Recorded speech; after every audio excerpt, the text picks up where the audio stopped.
A 17-month-old baby is dead and her father is now in jail. What deputies believe he did to his own young daughter. Then, as deadly wildfires rage across California, thousands of people are running for safety this morning. And changes are coming to the Pulse nightclub site. What's expected to start as soon as today?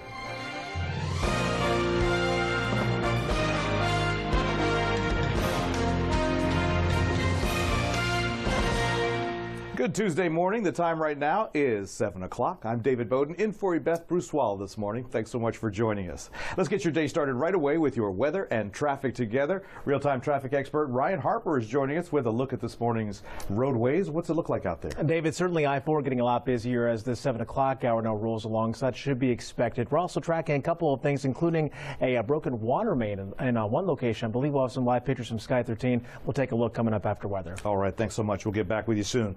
And off to meteorologist David Heckard. David, this is some warmer temperatures than should be expected this time of year. Yeah, we talked off cam. The average high temperature is only in the mid-80s, and yeah, low 90s in Florida, no biggie. But it is October now, and this is kind of rare. And we're going to be talking about, I think, a long stretch here of upper 80s, lower 90s weather. Beautiful shot here this morning, though, and Melbourne Beach from our Ponce de Leon camera. You can see beautiful conditions out there. And yeah, there are some clouds off in the distance here. We are tracking a few rain showers out of the Atlantic Ocean on Storm Tracker 13 live Doppler radar. So if you live in South Brevard County, some of those cells could kind of sneak their way in here over the next couple of hours. But for the bulk of us, we're going to be talking about pretty quiet conditions out there, and the warmth will be the storyline. Look at these numbers. Upper 80s, lower 90s, 88 Daytona Beach, 91 Orlando, 92 in Kissimmee. And out at the bus stop this morning, we'll be talking about morning temperatures in the mid-70s, kind of humid out there.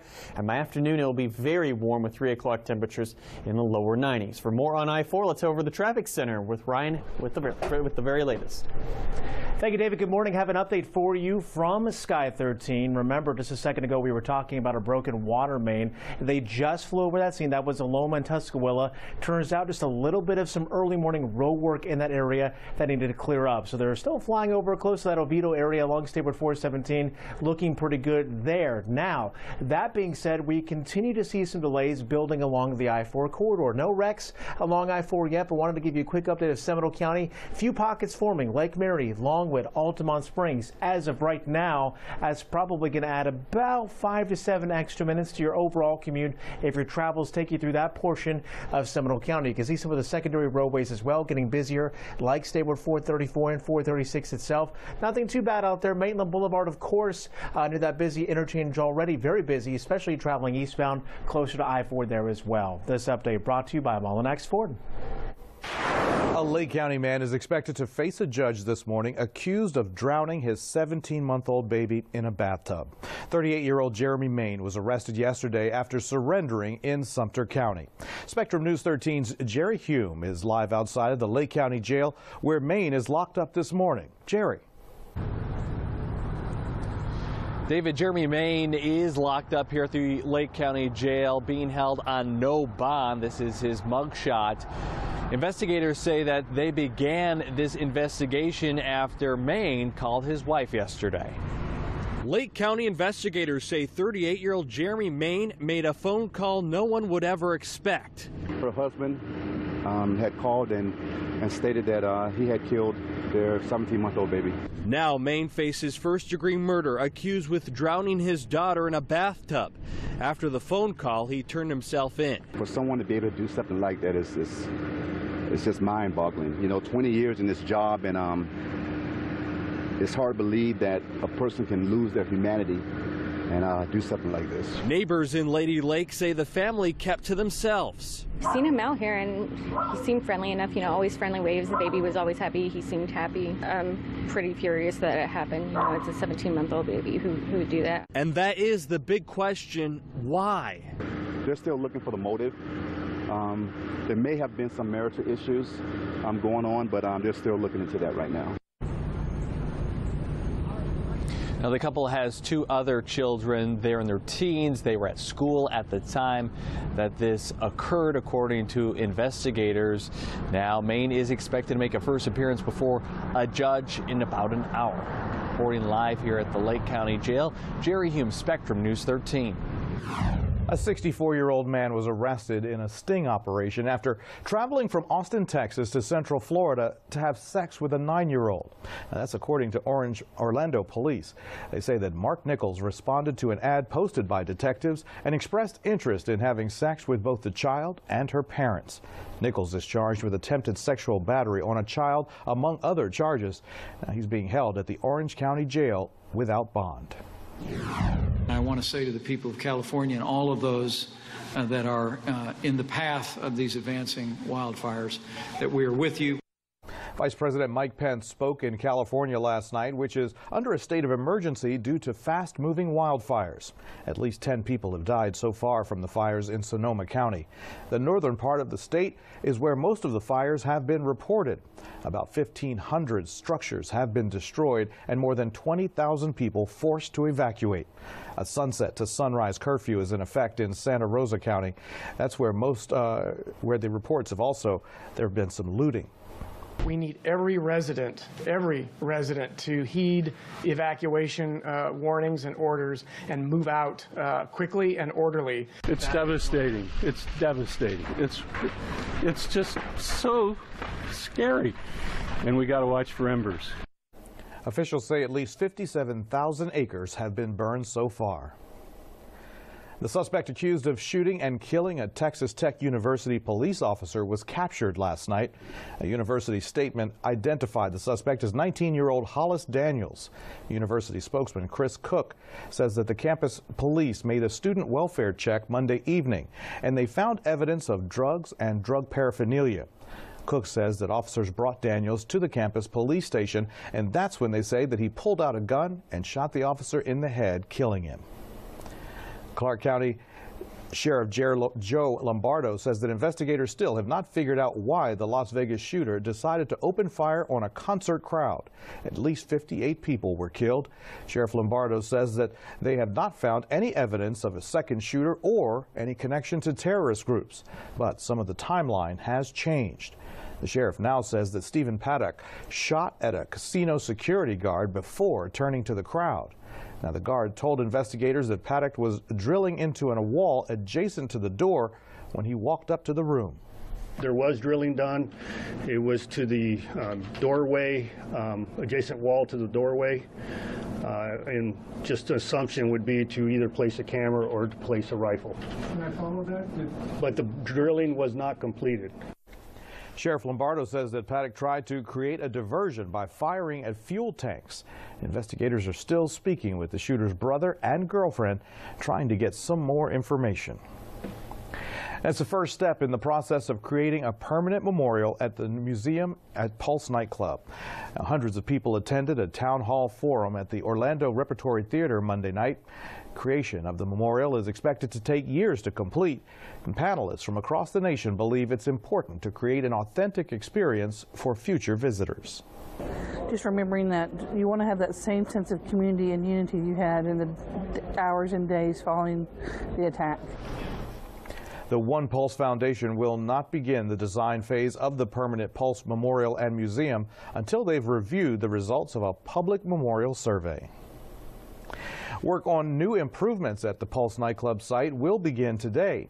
Pulse owner Barbara Poma showed her plans to the City Council on Monday. The city will begin painting rainbow crosswalks near the nightclub today, and they'll be finished by tomorrow. Other plans include replacing the chain link fence around the building with a memorial wall. Now, this will allow visitors to get closer to the building, and pathways and barriers will be set up to help keep people away from traffic in the nearby area. The community needs a more dignified, respectful place to pay their respects, and that the lives that were taken there that day, they deserve a respectful place. The improvements will also provide seating and places to leave items at the memorial. A special election will be held today in Orange County. Republican Bobby Olszewski will go head-to-head with Democrat Eddie Dominguez. However, now there will be a different name on the ballot for Democrats. Paul Chandler was originally on the ballot, but withdrew his name after it was discovered that he had been registered to vote in another state last year.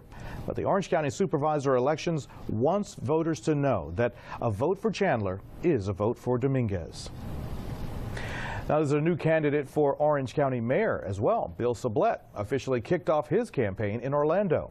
Sublette is the current chairman of Orange County Public Schools. He's an attorney who served in the Florida House of Representatives back in the 1990s. Well, I think we need a mayor with a proven track record of fighting for the people, someone who's proven to be a fighter but also a consensus builder. Current Mayor Teresa Jacobs can't run next year because of term limits. Sublette is in the running against 4 other candidates, including current Orange County Sheriff Jerry Demings. The election is in November of 2018.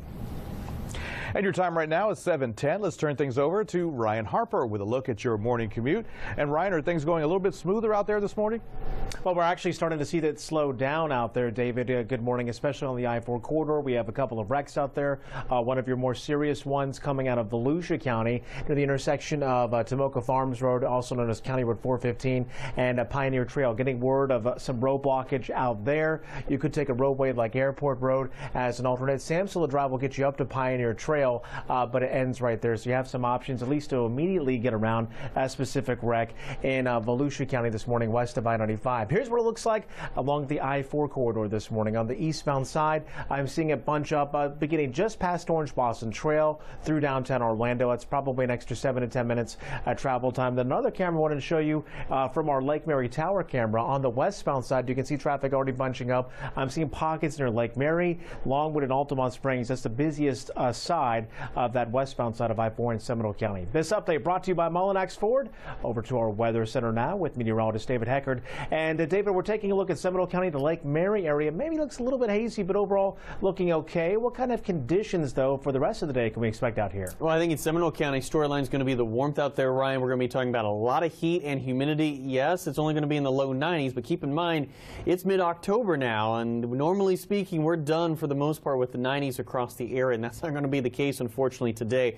Beautiful shot out there as we look out from the FPC Mortgage weather camera. Lake Eola at the bottom of your screen. You can see the sun now rising over the metro Orlando area. We're quiet for the most part on Storm Tracker 13 live Doppler radar. So storyline this morning is tracking those temperatures. Didn't get below 80 along parts of Brevard County. We're still sitting at 82 in Melbourne, 81 in Titusville, 76 Orlando. Good morning, Lakeland, 75 there, 77 Kissimmee, and 76 in Sanford. A little bit of fog trying to get going. Has not had a ton of success. You can see most locations reporting 10-mile visibility. Leesburg has now gone down to 5, 9-mile visibility in Daytona Beach, 7-mile visibility in Palm Coast. You can see our computer kind of keying in some pockets of fog just to the west of I-75. So again, could see kind of hit and miss fog across parts of the area for your morning drive. I think it's going to be in your typical fog-prone location as well. Planner, again, warmth, that's the deal out there for the rest of the day. 79 degrees at 9 a.m. Partly cloudy skies at noon. Temperatures in the upper 80s and upper 80s as well at 5 o'clock, with again only about a 20% chance of scattered showers and thunderstorms. Here's Futurecast 9 a.m. Again, keeping things nice and quiet across the area. We'll be talking an easterly wind flow continuing across the area. Notice here by lunchtime, maybe a couple sprinkles developing. I don't think it's going to be a major issue. But then as we head towards the afternoon hour, slightly better shot for scattered showers across the area. Still looks like the best chance for activity will be west of Orlando, especially if you live right along the I-75 corridor. So for today, partly cloudy, again, isolated showers, but most of us will stay dry. It's going to be warm, though, with high temperatures back, it looks like, into the upper 80s and lower 90s. I am tracking more rain chances, though, as we head towards the weekend. We'll talk much more about that, David, coming up in our next weather in less than 10 minutes. All righty, thanks so much. A suspension for an ESPN anchor for her latest tweets aimed at President Trump. What Jemele Hill said that caused an uproar. That's coming up after the break. And take a look at this. Look at the beautiful skies over downtown Orlando. You're watching Spectrum News 13.